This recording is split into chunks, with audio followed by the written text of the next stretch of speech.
Vingança! Moraes está com sangue nos olhos e o seu plano de vingança é revelado. Nós acabamos de ver a confissão mais explícita e assustadora do que o Moraes realmente está fazendo. Outros disseram que isso seria ilegal e também que estão com medo de estarem sendo grampeados pelo Moraes. No Lauro Jardim, os ministros chegaram a dizer que estão apavorados com a possibilidade de que Moraes tenha feito um dossiê sobre todos eles. Bom, nós chegamos nesse momento do absurdo em que os ministros do STF dizem abertamente na imprensa que estão com medo de serem monitorados e grampeados pelo Moraes. Olá pessoal, sejam bem-vindos. O meu nome é Bruno. Se você gosta e apoia o nosso conteúdo, então deixa o seu like e inscreva-se no canal.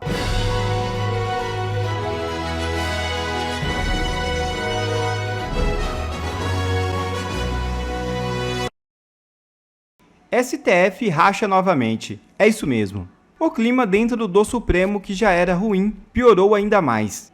A iniciativa do ministro Alexandre de Moraes de instaurar por decisão própria um inquérito para apurar o suposto acesso indevido e a divulgação de informações sigilosas envolvendo ministros do Supremo Tribunal Federal provocou divisão entre integrantes da corte. O procedimento foi determinado em janeiro com base no chamado inquérito das fake news, que tramita no STF desde março de 2019. Entre os magistrados, há posições distintas. Uma ala sustenta que a decisão foi adequada diante das suspeitas de violação de dados fiscais de membros da Corte, do Procurador-Geral da República e de parentes. Para esses ministros, haveria indícios de tentativa de descredibilização institucional, o que justificaria a atuação imediata com respaldo no inquérito já em curso. Outro grupo, contudo, entende que a abertura da investigação não poderia ter ocorrido sem provocação formal da Procuradoria-Geral da República ou representação da Polícia Federal. Segundo essa avaliação, caberia ao Procurador-Geral da República encaminhar pedido ao presidente do STF, ministro Edson Fachin, para que a apuração fosse instaurada dentro dos trâmites considerados regulares. Ministros da Corte ouvidos pelo colunista Lauro Jardim também temem que Alexandre de Moraes utilize a devassa na Receita Federal para criar dossiês e grampos para chantagear outros ministros da Corte. Ministros do STF estão com medo do Moraes. Saíram à imprensa, ao Metrópolis, ao Globo. Ministros foram reservadamente dizer, mas eu vou te contar quem provavelmente são esses ministros que estão com medo. Ou pelo menos quem são os que não estão com medo. Mas eles foram à imprensa dizer que estão com medo do Moraes. Com medo do Moraes ter feito um dossiê contra todos os ministros, do Moraes está investigando e grampeando os seus colegas. A coisa é bastante séria. Eu sou André Macilha, advogado, comentarista jurídico, e peço que vocês se inscrevam aqui no canal, se inscreva, clique no like, deixa o seu joinha e também considere se tornar membro, tendo acesso aos nossos conteúdos exclusivos, basta clicar na aba Seja Membro. Muito bem, os ministros, eles foram à imprensa, disseram ao Igor Gadelha, do Metrópolis, que o inquérito do Moraes contra a Receita Federal é ilegal, que só poderia ter sido aberto pelo presidente Fachin, que deveria estar na primeira instância. Aquilo que nós todos, que temos 2 neurônios e não somos malandros, estamos dizendo. Porque quem está dizendo o contrário, ou é capacho do Moraes, ou é cúmplice, ou é burro. São essas únicas 3 opções. Muito bem. Esses ministros disseram que isso seria ilegal e também que estão com medo de estarem sendo grampeados pelo Moraes. No Lauro Jardim, os ministros chegaram a dizer que estão apavorados com a possibilidade de que Moraes tenha feito um dossiê sobre todos eles. Bom, nós chegamos nesse momento do absurdo em que os ministros do STF dizem abertamente na imprensa que estão com medo de serem monitorados e grampeados pelo Moraes. Se isso não é um ditador, o que é? Agora, ministros, só agora vocês perceberam, só agora que vocês entenderam onde que essa permissividade em relação ao Moraes chegaria? E eu vou te dizer uma coisa, não tenho a menor dúvida de que o Moraes não está agindo sozinho. Não está agindo sozinho. E vou dizer mais, não creio que seja só ele e o Toffoli. Não são apenas também os dois que estão agindo. há mais gente por trás disso. Há uma turminha ali dentro do STF que é formada por Moraes, Toffoli, Gilmar, né? E que tem ali Dino, tem ali Zanin, a Carmen Lúcia é um membro honorário, você entendeu? Então, os ministros que estão com medo provavelmente não são os ministros dessa ala. Ou será que o Moraes está criando fogo amigo para sua própria turminha? Porque se ele está criando fogo amigo para sua própria turminha, é porque ele está se sentindo ameaçado por alguém de dentro desse núcleo desses nomes que eu acabei de mencionar. E se ele está se sentindo ameaçado por esse núcleo, é porque talvez algumas dessas revelações, ou desses dados, ou desses dossiês e relatórios contra o Moraes podem ter partido de dentro desses núcleos, desses nomes que eu mencionei. Então, será que a gente tem uma ala com medo da outra?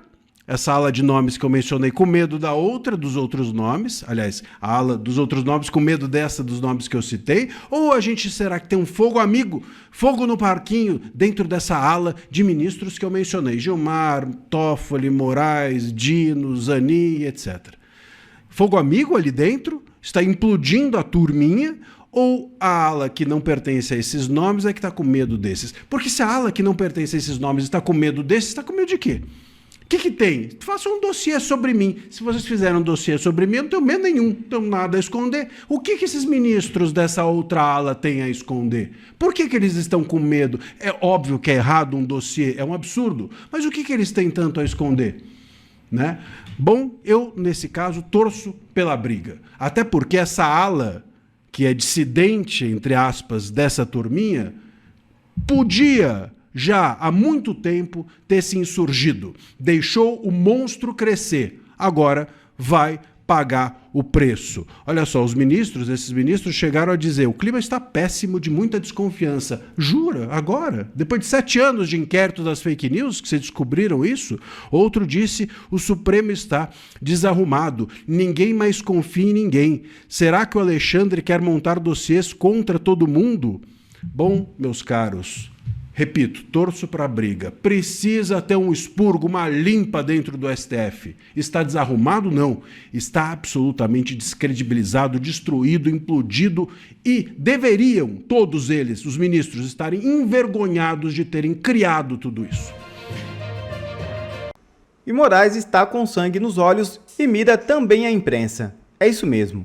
Aliados do ministro Alexandre de Moraes no STF afirmam que ele está com sangue nos olhos para identificar os responsáveis pelo acesso aos dados fiscais de sua esposa, a advogada Viviane Barsi. A informação foi revelada nesta quarta-feira por pessoas próximas ao magistrado que relatam sua forte determinação em esclarecer o caso. Resumindo, Moraes quer vingança. Vingança! Moraes está com sangue nos olhos e o seu plano de vingança é revelado.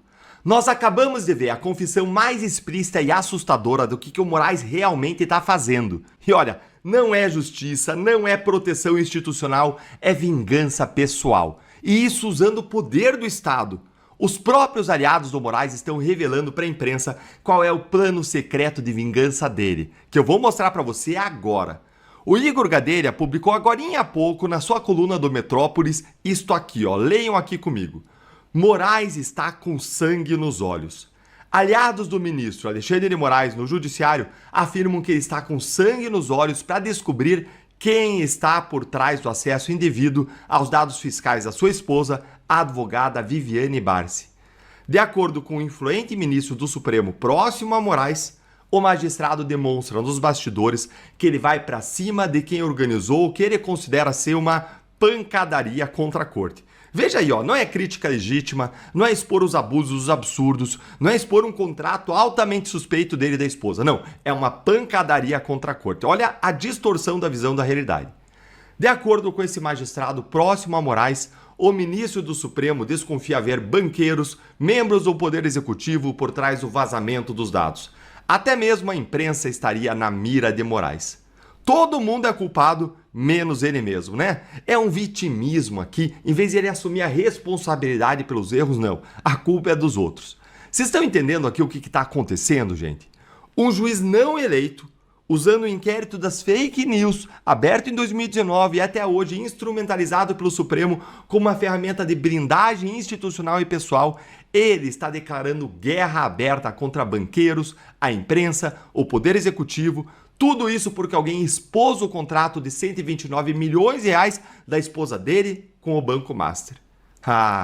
Isso não é democracia. Não eram eles que falavam de democracia? Não, isso não é democracia. Em lugar nenhum do mundo democrático, um juiz com sangue nos olhos usa o aparato estatal para se vingar de quem revelou negócios suspeitos da própria família. Moraes mandou a Receita Federal fazer uma devassa nos dados de 100 pessoas, ministros, familiares, usando um inquérito ilegal. E no primeiro vídeo de hoje, que é um vídeo bombástico, importantíssimo para você ver, eu revelei como que essa devassa pode ser usada para chantagear os outros ministros, não para protegê-los, mas para chantagear os outros e para blindar ele e o próprio Toffoli. Mas mais, olha aqui, o Moraes deflagrou uma operação da Polícia Federal ontem, com tornozeleira eletrônica, passaporte cancelado, afastamento contra 4 servidores da Receita Federal em 3 estados. Ele quebrou o sigilo bancário e fiscal desses servidores. E agora, os seus aliados revelam que o objetivo dele é descobrir quem pagou, quem organizou, quem está por trás, quem fez para ir para cima de todos eles. E vejam como aqui em outra coluna do Igor Gadelha no Metrópolis, um colega do Moraes do Supremo falou explicitamente sobre o plano de vingança do Moraes. Ele vai para cima de quem organizou essa pancadaria no STF. Banqueiros, imprensa, executivo, afirmou a coluna, sob reserva, um ministro próximo a Moraes. Gente, isso aqui é distópico. É aqueles cenários assim que parecem inventados, em que tudo é desproporcional, uma distopia. É o que acontece em ditaduras. O líder na ditadura usa o Estado como instrumento de vingança pessoal. Não é de investigação de crime. É caça às bruxas. É perseguição contra quem ousou expor os malfeitos do establishment. E o mais assustador é que os aliados do Moraes estão aplaudindo, estão dizendo isso aqui abertamente, como se fosse legítimo. Como se fosse normal o ministro do Supremo estar com sangue nos olhos para esmagar os críticos. A imprensa está na mira. Malu Gaspar, do Globo, que revelou o contrato. Lauro Jardim, que revelou o aumento patrimonial de 200% da esposa de Moraes. Andresa Matais, André Chalders, do Metrópolis, que expuseram a amizade íntima de Moraes com Daniel Vorcaro, a ponto de ir lá na mansão dele fumar charutos, tomar vinhos e uísques caros.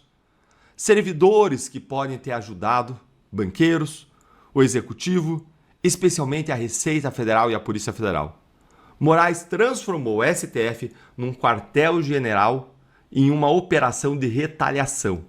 E alguns ministros que devem estar, ou deveriam estar, defendendo a Constituição, eles estão defendendo o direito de Moraes se vingar. Isso não é justiça, isso é autoritarismo puro. Eles estão expondo a realidade, as entranhas do STF. É o juiz usando tornozeleira eletrônica, usando quebra de sigilo, usando o poder de polícia contra seus adversários para proteger a própria família de escrutínio público. E se isso não for barrado agora, qualquer um que questionar o poder de Moraes vai virar alvo dessa mesma máquina de moer carne. Me conta aí nos comentários o que você acha, hein? Será que o Moraes vai conseguir esmagar todos aqueles que expuseram a sua esposa? Banqueiros, imprensa, executivo e mais. Será que tem banqueiros ou executivo por trás? Eu acho que não. Eu acho que o Moraes está construindo uma grande teoria da conspiração para justificar o injustificável. Mas me conta aí o que você acha. Não bastasse o escândalo de corrupção do Banco Master envolvendo ministros do STF, grandes figuras do governo brasileiro, agora tem o escândalo da putaria Master. Não é brincadeira. Isso aqui é puro suco de Brasil. Vamos lá. Um detalhe que chamou atenção quando o Dias Toffoli foi retirado da relatoria do caso é essa matéria que foi pouco noticiada. Ele tomou 2 decisões, né? A última decisão de Toffoli antes de deixar o caso Master.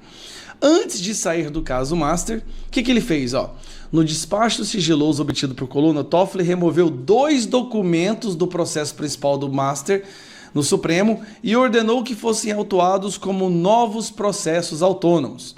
Por prevenção, ou seja, por ser juiz do tema àquela altura, o próprio Toffoli se apontou como relator desses 2 novos casos. de novo, Toffoli, ele não entregou 100% da relatoria, não. Ele retirou 2 coisas ali e criou 2 novos inquéritos, onde ele é o detentor, é o relator. E aí sai essa matéria aqui, que, cara, isso aqui pra mim é surreal. Vamos lá. Como eram as festas de Vorcaro com autoridades, eventos viraram alvo de pedido de investigação. Lembrando, né? Toffoli separou 2 documentos antes de entregar a relatoria. Por quê? Acharam no celular do Vorcaro, escuta isso aqui, acharam no celular do Vorcaro vídeos envolvendo até um pica das galáxias do judiciário. Quem seria esse tal superpoder do judiciário brasileiro que tá num vídeo de putaria no celular do Daniel? Cara, nós chegamos no fundo do poço mesmo. Nós chegamos no fundo do poço. É uma coisa difícil de falar no Brasil, mas é. Olha isso aqui. Festas do Master. Quem seria o pica das galáxias do judiciário? Era inevitável que houvesse sexo entre os ingredientes do escândalo Master. Pô, não sei se era inevitável ou não, mas haveria um suposto vídeo estrelado por um personagem poderoso. Quem foi o personagem poderoso que mais radicalizou na defesa e blindagem do caso Master? Quem foi essa pessoa? Que nome vem à sua cabeça? Não estou fazendo acusações. Estamos apenas pensando juntos aqui, eu e você. Vamos lá. Esses eventos, denominados Cine Trancoso, teriam contado com a presença de altas autoridades dos 3 poderes da República, tá? STF, Legislativo e Executivo, incluindo integrantes do Poder Executivo do governo anterior, membros do mercado financeiro, da política e do meio jurídico. Antes da adquirida, ela comprou, ó, Vorcaro, ó, aqui a dona da casa lá, ó, a dona da casa, tá aqui a matéria, vamos pegar o print, melhor vamos trabalhar com prints aqui, ó. A dona da casa que o Vorcaro alugou, ela tá revoltada, ela tá revoltada porque aqui, ó, Celso, ele levou 20 putas para a casa que ele aluga com a esposa e filhos. Para piorar, a casa ainda é vizinha de cerca da futura casa de praia do pai. E as mulheres eram de outros países, parece. Ele levava mulheres da vida, né? Mulheres do job de outros países, como Ucrânia, estava escrito aqui em algum lugar, porque delas não poderiam entender o que eles falavam nas reuniões. Esse é o retrato da alta cúpula da elite brasileira, do nosso judiciário. Aqui, tá aqui, vamos voltar para cá, para essa matéria aqui. O vídeo era estrelado por um pica das galáxias. Isso aqui o cara que viu, ó. O cara que viu o vídeo do Poder Judiciário. Foi assim, pica das galáxias que um dos principais executivos da REAG classificou o personagem quando o tema terminou sendo abordado na mesa de trabalho da operadora agora em liquidação do Brasil, do Banco Central. O vídeo estava arquivado no celular do Vorcaro, à época banqueiro e ainda controlador do Master. Hoje o Vorcaro é ex-banqueiro, o Master não é mais banco e REAG está em liquidação e o celular está retido pelo Ministério Público Federal. Noticia-se que as festas em Trancoso, em Nova York e em Lisboa, um after para aliviar os cérebros que haviam fumegado Gilmar Palusa. Peraí. Então essas festas com prostitutas aconteceram também no Gilmar Palusa, aconteceram também lá em Nova York, que estavam quem? Vamos lembrar? Barroso, Alexandre de Moraes, Gilmar Mendes, obviamente no Gilmar Palusa, Dias Toffoli. Estas pessoas estavam no evento onde aqui no celular do Vorcaro foi confirmado que houveram festas de putaria depois. No dia seguinte ao after do banqueiro, os participantes do Gilmar Palusa que circulavam na Avenida da Liberdade, onde estão localizados as grifes de luxo de Lisboa, só falavam do evento do Master, segundo 3 pessoas que acompanharam o seminário. Muitos dos participantes viajaram acompanhados por esposas e namoradas, e a circulação de algumas das mulheres convidadas por Vorcaro em lugares públicos despertou a desconfiança e gerou falatório. As mulheres ficaram com ciúme, né? Porque o banqueiro lá, amigo do marido delas, estava levando garotas do job. Tá aí, fala que ele era o sugar daddy, né? Sustentava essas mulheres. Divulgação do moral. Tá. Aí vem a defesa. Quem é esse pica das galáxias? Quem seria esse pica das galáxias do judiciário que do judiciário. Meu Deus, eu não consigo fazer. Quem seria o pica da galáxia do judiciário que foi nessas festinhas? E fez de tudo. Opa, não era para estar aparecendo isso aqui não, foi um erro meu. E fez de tudo para defender e blindar o Vorcari e todo o caso Master. E quando saiu da relatoria, saiu levando 2 novos casos de investigação. Arrancou 2 fatias ali do relatório. Quem é, meu Deus do céu? Assim, ai. Eu tô achando que o STF tá ficando tão descredibilizado, cara, que eles não vão poder prender mais ninguém agora, até resolver essa questão aí dentro.